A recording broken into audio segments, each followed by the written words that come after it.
Hey, this is Matt. Once again, welcome back to the video. This is another paid request, this time for Jonathan. Thank you so much for that. And for those interested in requesting pretty much any type of videos, topics, reactions, reviews, randomness, out of blueness, wherever it may be, feel free to send it either directly to my PayPal or join my Patreon. Both links are down below in the info box. But this is for The Curve, a 1998 film starring Matthew Lillard from a couple of the live-action Scooby-Doo films, The First Scream, 13 Ghosts, Hackers, among others. You have Michael Vartan, who I remember from this underrated crocodile movie called Rogue, which is, I believe, an Australian one. Keri Russell, who I believe was on the TV show, I didn't watch much of it, but Felicity? Can't even say the title right. Felicity? Now, the film itself, I like that the director of this wrote a film that I thought was a hidden gem called The Last Supper. The Last Supper was a really interesting idea where a group of friends, they discuss ups and downs of religion, politics, all this other stuff, but then one thing leads to another and they start getting people to their parties and they judge them.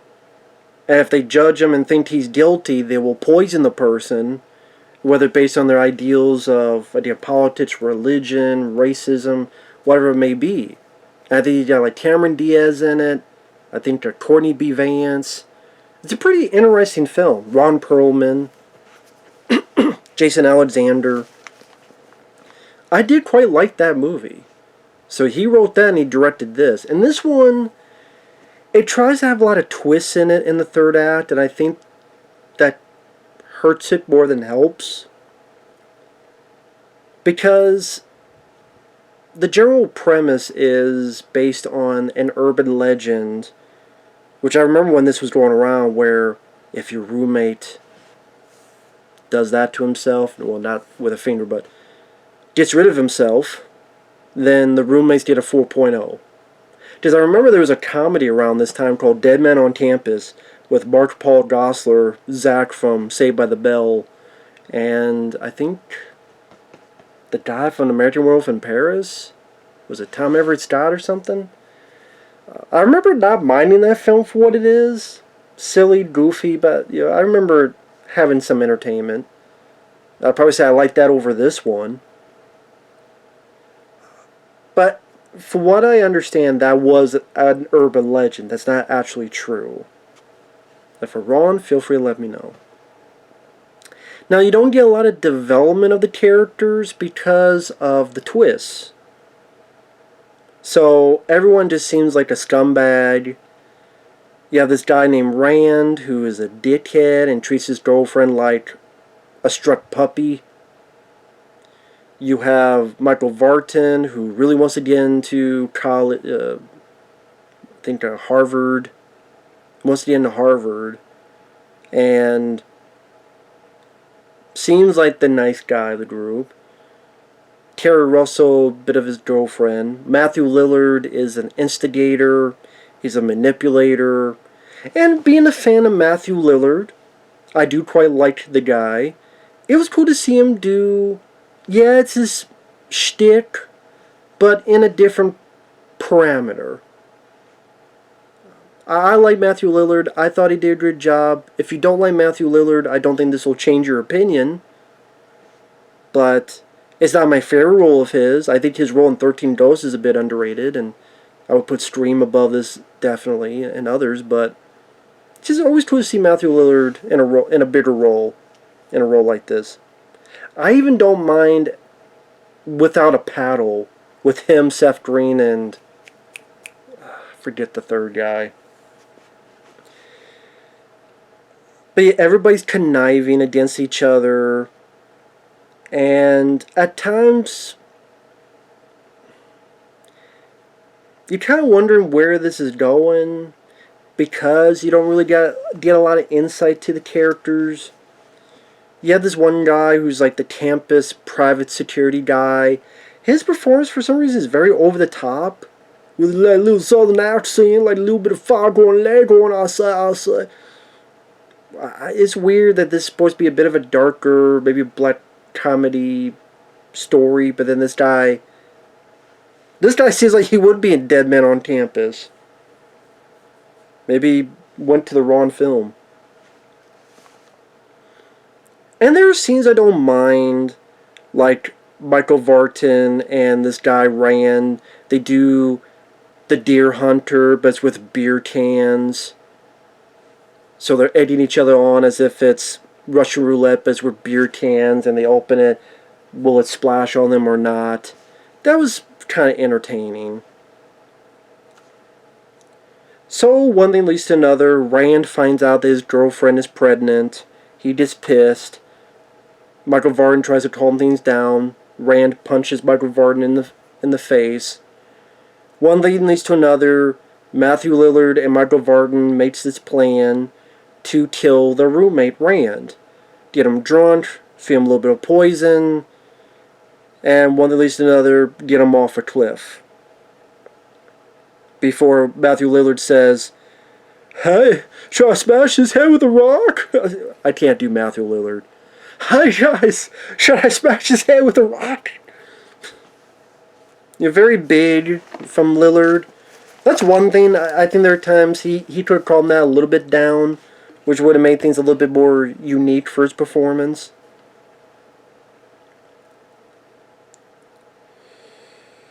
And then it gets to Michael Vartan being worried and feeling guilt what they did. Matthew Lillard is saying be quiet. But then it's like he's kind of pushing the detectives to go to Michael Vartan's character. So maybe set Michael Vartan up for the fall. Meanwhile, Keri Russell wants to go with Matthew Lillard and do stuff with him instead of Vartan.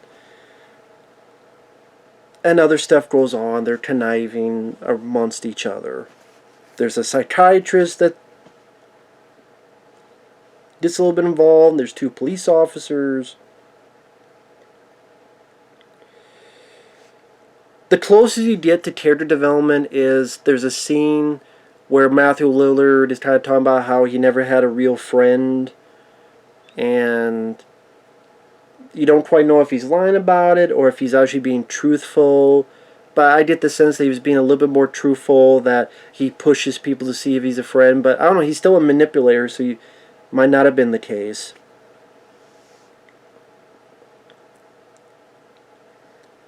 So I didn't mind the actors for what they had to do. The soundtrack, I mean, this is an era where you had some catchy soundtracks. I thought this wasn't as catchy as other films were. It's not a violent film, like you don't see blood, gore, any of that. For I understand, this is a movie that was supposed to get a theatrical release, because it was at Sundance, and I guess promises were made to the director, but then things went haywire for whatever reason, and then it got sent direct to video. And I could be wrong, but I remember reading somewhere that you can only rent it at Blockbuster, and just at Blockbuster. I don't know if that's true, but The Curve is one of those movies that maybe people thought it would capitalize on Scream because Matthew Lillard's in it, and you had films like Urban Legends and all these other movies coming out. It's not a slasher film, but that teen, the poster has the characters and just their pictures, their faces on it, which a lot of late 90s teen films did that. Getting into spoilers, starting now. Spoilers. Rand's girlfriend, who's sad about her boyfriend dead, she goes off a cliff as well. Let me just jump to the ending, because that's the big talking point. It's a film that does a twist, but then it does a twist, and then even more of a twist. And you sit there going, come on. Some will think it's clever, some will think it's a bit too goddamn much. Because, yeah, Michael Vartan, Keri Russell, and Matthew Lillard, they're by the cliff. Michael Vartan pulls out a gun. But then, Rand is alive. He never went off the cliff. Now, I don't know what... And I guess he was working with Matthew Lillard. He was working with Keri Russell. And all 3 of them were in on it. And it feels like they're going to kill Michael Vartan and make it look like a suicide. So they can get their 4.0. But then, for a second twist, actually Michael Vartan was in on it too, with Rand. And it was Matthew Lillard who's getting fucked over. Because Matthew Lillard, he thought he was doing a deal with Rand, but instead, Rand did a deal with him, but he secretly had a deal with Michael Vartan to fuck over Matthew Lillard. Since he's been this big asshole manipulator, put the damn suicide note in his pocket. You can't shoot me. You're right. And then they push Matthew Lillard off the cliff. And then Michael Vartan and Rand turn on Keri Russell and they go, are you in or are you out? Because we got another suicide note. So Keri Russell goes along with it. Rand is talking to the therapist. And I'm not sure on the way this is edited, where it goes from Rand talking to the therapist, then it goes to the ending. But then it goes back to Rand talking about the therapist some more, then it cuts back to the ending. Then it cuts back and forth, back and forth. I don't know how I feel about that, because I think it cuts into the momentum or the flow. I don't know how I feel about that. But as Matthew Lillard would say, wait, there's more. There's another twist. Keri Russell fucked over the other lady. The girlfriend of Rand fucked her over. Because that girl was never pregnant. Keri Russell faked the pregnancy, made her believe in it, and then her thinking it was Matthew Lillard and Rand part of the plan was able to push her psychosis-wise to go off and kill herself, so that since Keri Russell's roommate killed herself, she gets the 4.0, and Rand and Michael Vartan's roommate, Matthew Lillard, killed himself.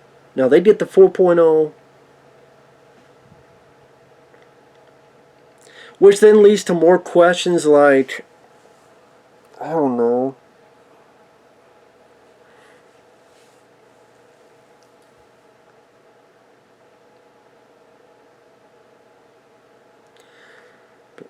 Why did they have to try to make this so complicated?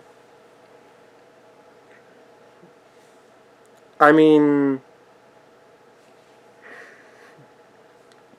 for example, you're telling me that the girlfriend that jumped off, number one, she thinks she's pregnant, so she's jumping off, so she knows now she's killing herself, she's killing the baby she has. But then she never went to a doctor. And I think someone even mentions that, oh, no, go to a doctor and get another opinion to make sure if you're pregnant or not. What if the lady went to the doctor? What if the lady broke down and called her dad, called someone? Have you gone to a doctor? No, go to a doctor and see where you're at. How far along are you? And then if she went and the doctor goes, wait a minute, you're not pregnant. What? No, I am. No, you're not pregnant. But wait a minute. Their whole plan would have been fucked.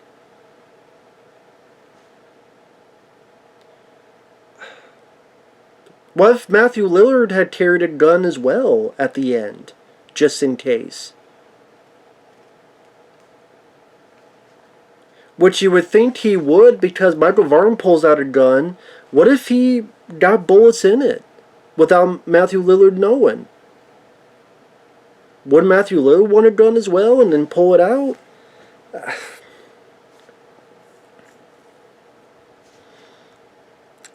And it is one of those movies that you don't like anybody, and that's the reason why you don't get a lot of character development, because if you did, it would ruin the twist.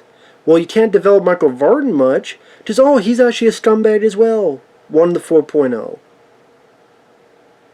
Oh, you can't do Terry Russell because she's a scumbag as well. Everybody's a scumbag. Thus, you can't have much to know about them. And there's no, you're not, I would assume you're not supposed to care about them, so it's just not as interesting. And when you don't have like a Tarantino writing for you, like Reservoir Dogs or From Dusk Till Dawn, just like George Clooney is despicable of a character, but the way Clooney plays it and the way Tarantino writes it is still a fun character to hang around with. I guess it depends on how you feel about the ending, how you feel about the manipulation. To me, it kind of just went... I was not that interested in the film. And then when we got to the ending, I went, oh, brother. It's trying to be very clever. And I would say it's being too clever for its own good. I mean, there's more twists in here than an M. Night Shyamalan Ding Dong film. Film. And I don't know. It just... I would never see the film again. I would say I wasn't really a big fan of the film. I mean, I don't know if I say I hate it because I thought the actors were fine. And I wouldn't say the movie really made me feel bored. I was semi-interested to see where this would lead to. But... I don't know, the ending was kind of like, eh. It just raised a lot more questions, and like, well, what about this? What if the plan went this way instead of that? Anyway, that's just my opinion. So The Curve, it is what it is. I don't know what else to say.